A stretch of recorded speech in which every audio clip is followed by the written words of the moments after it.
আপনারা তো বুঝলেন ব্যাপারটা। ভাইপো খেলো, ভাইপো খেয়ে বললো যেটা। দর্শক, পেয়ারা খেতে খেতে বিদায় নেব। এই চারা আমার যেটা রেডি হয়ে যাবে সেটা আমি আপনাদের কাছে পৌঁছে দেব। আমাকে ফলো করতে থাকুন। আর এখনও যারা চারা পাননি তাদের উদ্দেশ্যও বলছি আমার নমস্কার প্রিয় দর্শক, আমি প্রণব আর আপনারা দেখছেন বেঙ্গল 75 গার্ডেন। সবুজের সাথে কৃষকের পাশে। এতদিন ধরে প্রায় 2 মাস 2.5 মাস আমি আপনাদের আমার এই তাইওয়ান পিঙ্কের আমি ভিউ দিতে পারিনি, আমি আপডেট দিতে পারিনি আপনাদের সামনে। আমি কথা দিয়েছিলাম যে আপনাদের চারা দেবো, যারা যারা আমার ভিউয়ার্স, যারা যারা আমাকে ফলো করেন তাদেরকে অবশ্যই একটি করে চারা আমি ফ্রি দেব। তো চারা মোটামুটি রেডি হয়েছে। এতদিন আমার লাগতো না, কিন্তু এত বৃষ্টি, এই বৃষ্টির জন্য কিন্তু চারাটা তৈরি হতে একটু দেরি হয়েছে। তার জন্যে আমারও কিছু করার নেই। তবে আমি আপনাদের জন্য চারা শুরু করে দিয়েছি। চারা কাটিং করে, চারা প্যাকেটে করে বসানোর জন্য প্রস্তুত আমি শুরু করে দিয়েছি। আর কিছুদিনের মধ্যেই কিন্তু আমি আপনাদের হাতে চারা তুলে দেবো। যারা যারা আমাকে মেসেজ করে আমাকে আমার হোয়াটসঅ্যাপে পাঠিয়েছেন, আমি অবশ্যই তাদের কাছে চারাটা পাঠিয়ে দেবো।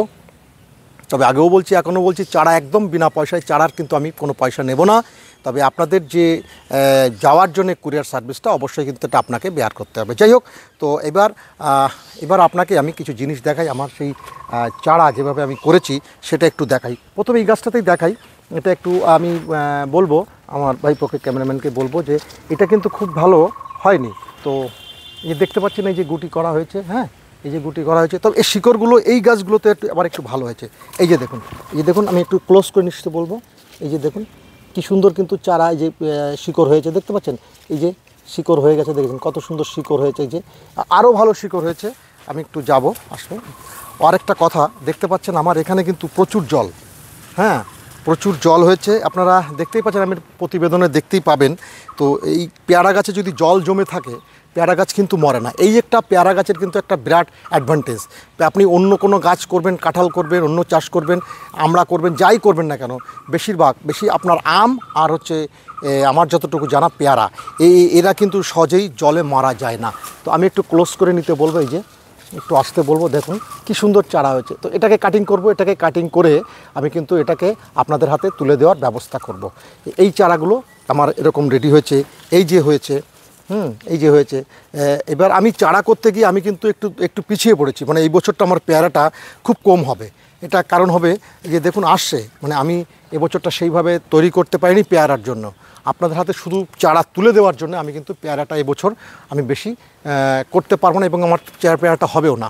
তো আমি একটু বলবো যেগুলো একটু চারাগুলো হয়েছে সেগুলো আমরা একটু দেখাবো। কাটিং করাটা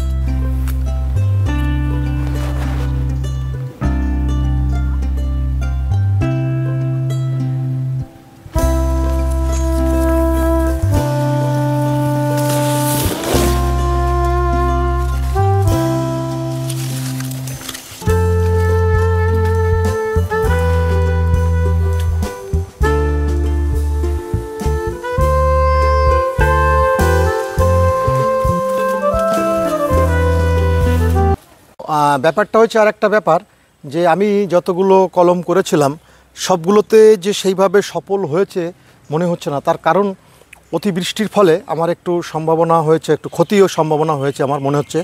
গাছগুলো তো বুঝতেই পারছেন, খাবার দিতে পারিনি। আর শিকড়ে যেভাবে দেখাচ্ছি আপনাদের, সবাই সবকটায় কম বেশি এসছে, কিন্তু পার্সেন্টেজ অনেকটা কম। মানে 100% তো হওয়া সম্ভব না। তবুও মোটামুটি এখন মনে হচ্ছে একটু ভালো হলেও হতে পারে। মাঝে খুব বাজে অবস্থা ছিল, আমি খুব ভেঙে পড়েছিলাম যে আপনাদের হাতে চারা আমি কিভাবে তুলে দেব। তো যাই হোক, তো আমি আপনাদেরকে একটা কাটিং করব, অবশ্যই চারাগুলো কাটিং করে আপনাদের হাতে তুলব। তো আসুন আমি চারাগুলো একটু কাটিং করব। আমি নিয়ে এসেছি সমস্ত কিছুই। তো আমি প্রথমে একটা দেখাই কোন কাটিংটা চারাটা ভালো হবে। তো আমি পেয়ারাও রেখে দিয়েছি আপনাদের জন্য। পেয়ারাটাও কেটে আপনাদেরকে দেখাবো, পেয়ারার স্বাদটা কেমন, পেয়ারাটা কেমন, এটা কিন্তু আমি আপনাদের কাছে দেখাবো। তো আমি এখন কাটিং করব। হ্যাঁ, ট্রিটমেন্ট চলছে, মানে এই জলের মধ্যে দিয়েও আমার ছোটোখাটো ট্রিটমেন্ট চলছে। জলটা শুকিয়ে যাবে আর মনে হচ্ছে 4-5 দিনের মধ্যে, যদি আর বৃষ্টি না হয়। হ্যাঁ, সবই তো তার উপর নির্ভর করবে অনেক কিছু। তো যাই হোক, আমরা একটা চারা আমি কেটে দেখাচ্ছি আপনাদের কীরকম চারাগুলো, কীরকম কী পরিস্থিতি। আমি গোবিন্দকে বলবো একটু আসতে সামনের দিকে।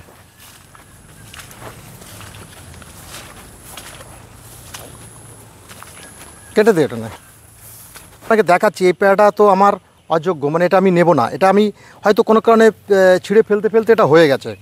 তো এটাকে আমি, পেয়ারাটাকে এরকম ধরে, আমি এর আগের প্রতিবেদনে দেখিয়েছি আপনাদের, পেয়ারাটা কিন্তু এরকমই ধরে। মানে আমি আমার দেখা দুটো জাত, এটা হচ্ছে তাইওয়ান পিঙ্ক এবং গোল্ডেন 8। এই দুটো জাত আমার কাছে সত্যি পেয়ারা জগৎ আমার খুব ভালো লেগেছে, কারণ এ চাষিদের মারে না। কোনো চাষি যদি এই পেয়ারা চাষ করে তাহলে মরে না। তো আমি কি করব, আমার তো এই পেয়ারাটা আমার অ্যাকচুয়ালি নেই, কারণ দুটো কারণ হচ্ছে কি, এটাকে প্যাকেটিং করিনি, এটা আমি নষ্ট, আমি ফেলে দেবো। এটাকে আমি রাখবো না। তবে দেখুন এইভাবেই পেয়ারা ধরে, প্যাকেটিং করে, আমি এর আগে দেখিয়েছি প্যাকেটিং করে দিতে হয়। তো এটাকে আমি ফেলে দেবো। তো এরকমভাবে ধরে আর কি পেয়ারাটা, সেটা আমি একটা আপনাদের উদাহরণ দেখাচ্ছি। তবে এর থেকে বড় হবে, অনেক কিছু হয়, এর আগের প্রতিবেদন আমি দেখিয়েছি। তো যাই হোক, এটা আমি ফেলে দিলাম। তো এই যে দেখুন এখানে একটা পেয়ারা হয়েছে, এই যে দেখুন পেয়ারা হচ্ছে, এটাকে এখন প্যাকেটিং করতে হবে। এই যেহেতু পেয়ারাকে প্যাকেটিং করতে হবে, এর এখন কাজ শুরু করব, খুব তাড়াতাড়ি এর কাজ শুরু করব। এতটা জল যে জলের জন্য আমি কিছু করতে পারছি না। তো ঠিক আছে, আমি আপনাদেরকে দেখাচ্ছি। যেমন দেখুন, এই যে একটু আসতে বলবো, দেখো পোস্ট করো, দেখুন কি সুন্দর চারা হয়েছে, দেখেছেন কি সুন্দর শিকড় হয়েছে। এটাকে এখনই কিন্তু আমাকে করতে হবে। তাহলে এখনই করতে হলে কী করতে হবে, এই যে কেটে দিলাম। তো এইবার এই চারাই হয়তো আপনাদের হাতে আমি পৌঁছে দেবো। এটাকে একটা দুটো দিন আমি রেস্টে দেবো। রেস্টে দেওয়ার পরে আপনারা যারা সিরিয়ালভাবে আছেন তাদের কাছে, তাদের হাতে আমি এটা পৌঁছে দেবো। এটা আমি বাধা করেছি যখন, অবশ্যই আপনাদের হাতে পৌঁছে দেবো। তো চলুন এবার আমরা এই ভিডিওটা বেশি বড় করছি না, কারণ আর একটু পেয়ারাটা টেস্ট করি। পেয়ারা টেস্ট করে দেখি পেয়ারার কি অবস্থা আছে, কি বৃত্তান্ত আছে। এই বর্ষার মধ্যে এই পেয়ারার টেস্টটা কেমন লাগে সেটাও আমাদের একটু দেখার দরকার। এরকম অনেক চারা আছে, সেটা আমাদের এখন কাটতে হবে, ঠিক আছে। তো এগুলোকে তো এখন এরকম করতে হবে, যেহেতু একটু বৃষ্টির জন্য এটা দেরি হয়ে গেছে। তবুও আপনাদের গাছে যদি এরকম থাকে এখনও করে দিন। আর এই যে সাইজ, এটাকে আরও আগে করা উচিত ছিল। তো এইরকম অবস্থা হলে কিন্তু আরও ছোট অবস্থায় করলে আমার ভালো হয়, তাহলে পিন পোকায় আপনার পেয়ারাটাকে নষ্ট করবে না। তো ঠিক আছে, আমি আপনাদেরকে দেখাচ্ছি কি কি বৃত্তান্ত। এই সময় কিন্তু আপনার গাছে একটু ফাঙ্গিসাইড স্প্রে করবেন অবশ্যই একটু পিন পোকার জাতীয় মানে আপনার বিষ স্প্রে করবেন। ছাড়া একটু অন্যরকম বিষ আপনি দোকানে গিয়ে বলবেন, পিঁপড়ে টিপড়ে এখন গাছের উপরে উঠে যায়, এগুলোকে মারার জন্য আপনাকে অবশ্যই স্প্রে করতে হবে, কীটনাশকে স্প্রে করতে হবে, ভালো মানের করবেন। ফাঙ্গিসাইডটা আপনি অন্তত সপ্তাহে একদিন করে করবেনই, সপ্তাহে আপনার একদিন করে করতেই হবে, কারণ বুঝতেই পারছেন এছাড়া যদি আপনার জমিটা শুকনো থাকে তাহলে তো খাবার তো নিশ্চয়ই আপনি দিয়ে দিয়েছেন, কারণ এখনও ফুল আসবে, এখনও আপনার পেয়ারা নেওয়া শুরু হয়ে যাবে।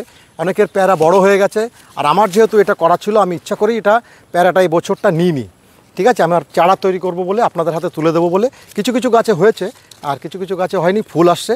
তো চলুন আর দেরি করবো না, আমরা এখন কিন্তু পেয়ারা টেস্ট করব। তো দর্শক, এই পেয়ারাটা এবার একটু আমি আপনাদের সামনে টেস্ট করব। টেস্ট করার পরে আমি যেটা দেখি এটা কেমন হয়। হ্যাঁ, যেটা বলছিলাম যে এই সময়টাই বর্ষার সময়। তবে দেখুন দর্শক, দেখুন আমার পেয়ারাটা দেখুন, পেয়ারার সাইজটা দেখুন, দেখেছেন? পেয়ারা একদম আপেল আপনাকে মনে হবে। দেখুন এই সময়, মানে বর্ষার সময় একটা গাছে কোনোভাবে হয়তো ছিল, আমি সব ছিঁড়ে ফেলেছিলাম, তবু একটা রেখেছে, হয়ে যায় এর মধ্যে দিয়ে। দেখুন কত সুন্দর হয়েছে। তো এই পেয়ারাটাকে আমরা এবার একটু টেস্ট করব। হ্যাঁ, একটু ধৈর্য ধরুন, পেয়ারাটাকে আমি একটু ধুয়ে নিই, মুছে নিই, ঠিক আছে। তো পেয়ারাটা আমি ছিঁড়লাম, এবার একটু মুছে টুছে নিয়েছি, বুঝলেন তো কী করব মাঠের মধ্যে। তো প্রথমেই আমি আপনাদেরকে দেখেন কি রস, বাহ বাহ। ও, একটা জিনিস হয়েছে যে এটা সেই যে লাল সেটা হয়নি, তার মানে এটা কিন্তু আরেকটু সময় নেবে, তারপরে কিন্তু কালারটা চলে আসবে, এই পেয়ারাই যেটা বলছে। ঠিক আছে, আমি তবু কেটে ফেলেছি, কিছু করার নেই, শুধু আপনাদের সামনে টেস্ট করব বলে। প্রথম আমি একটু খেয়ে দেখি। হ্যাঁ,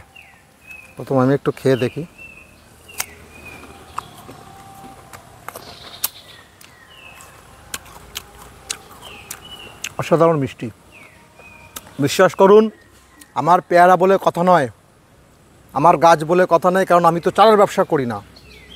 এত সুন্দর মিষ্টি হয়েছে, এই বর্ষার সময় গাছে জল জমে আছে, তা সত্ত্বেও এতটা মিষ্টি আমি কল্পনা করতে পারিনি, ঠিক আছে। আমি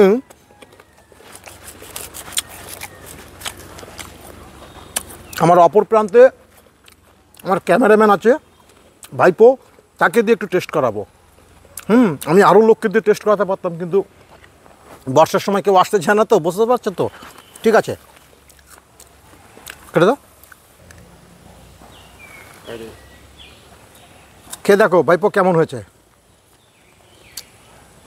সত্যি সত্যি মিষ্টি, আর মিষ্টির সঙ্গে সঙ্গে ক্রাঞ্চি, মানে কামড় দিলে মানে একটা মানে মজাই আলাদা, মানে অন্যরকম পেয়ারা। পেয়ারা খুব সফট না, আপেল খাচ্ছ মনে হচ্ছে, খোসাটাও ফেলা লাগে না, ভেতরের বীজটা, তারপরে বীজও কম, একদম বীজই নেই, বীজ নেই একদম। বীজ নেই। তা কেমন লাগলো পেয়ারাটা সত্যি বলো তো? সত্যি কথা বলতে ভীষণ মিষ্টি পেয়ারা, আর এই বর্ষাকালে এত সুন্দর পেয়ারা মনে হয় না অন্য কোথাও পাবে। বাহ, তাহলে তো ব্যাপারটা হচ্ছে আপনারা তো একে চেনেন, আমার পীযূষ। আমার এখানে আসার কথা ছিল ভিডিওটি করতে, কিন্তু ও একটু লেট করে ফেলেছে, যাই হোক বর্ষার সময়।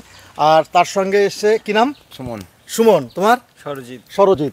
এই মোট 3 জন এসছে, আর আমার ক্যামেরাম্যান দিয়ে 4 জন, আমি একজন, 5 জন। পেয়ারা কিন্তু একটা।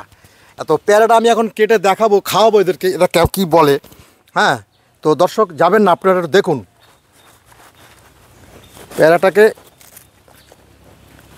পীযূষ ধরো একটু, পরে আবার হবে হয়তো। নাও, আচ্ছা খাও এবার তুমি। বর্ষার সময় পেয়ারা, কি বলো? আমরা খেয়ে কী বলবো, দর্শকদের যদি খাওয়াতে পারতাম তাহলে বুঝতে পারতো দর্শক। তাইওয়ান পিঙ্ক এই পেয়ারার ভিডিও দর্শক আপনাদের আগেও দেখিয়েছি। এই বাগানের কিছুদিন আগে আমি এসেছিলাম, তখনও প্রচণ্ড মিষ্টি, আর এখন যেন বর্ষার মধ্যেও অসাধারণ মিষ্টি। এটা কোনো গল্প কথা নেই যে আমি পেয়ারাটা বলে যে ইয়ে করবো, আপনি অ্যাড করবো আমরা, সেটা আমাদের কোনো মানসিকতা বা ইচ্ছা নেই।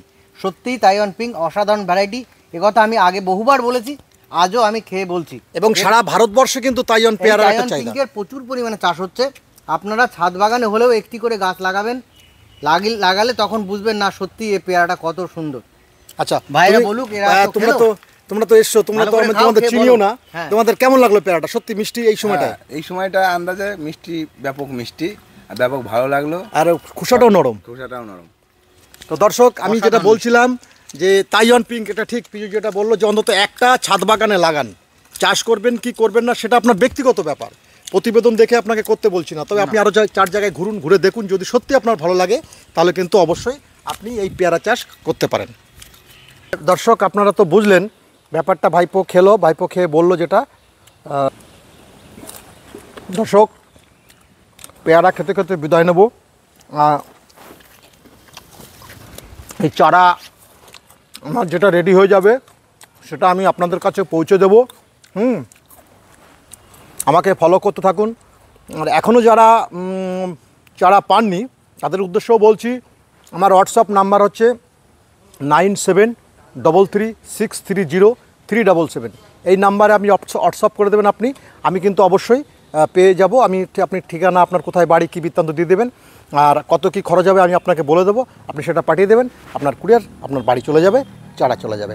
তো ভালো থাকবেন, সুস্থ থাকবেন, এই বলে বিদায় নিচ্ছি। আবার দেখা হবে কোনো একটি ছাদ বাগানে, কোনো একটি কৃষকের সঙ্গে। আশা করি আপনারা সুস্থ থাকবেন, ভালো থাকবেন, এই কামনা রেখেই বিদায় নিচ্ছি। নমস্কার।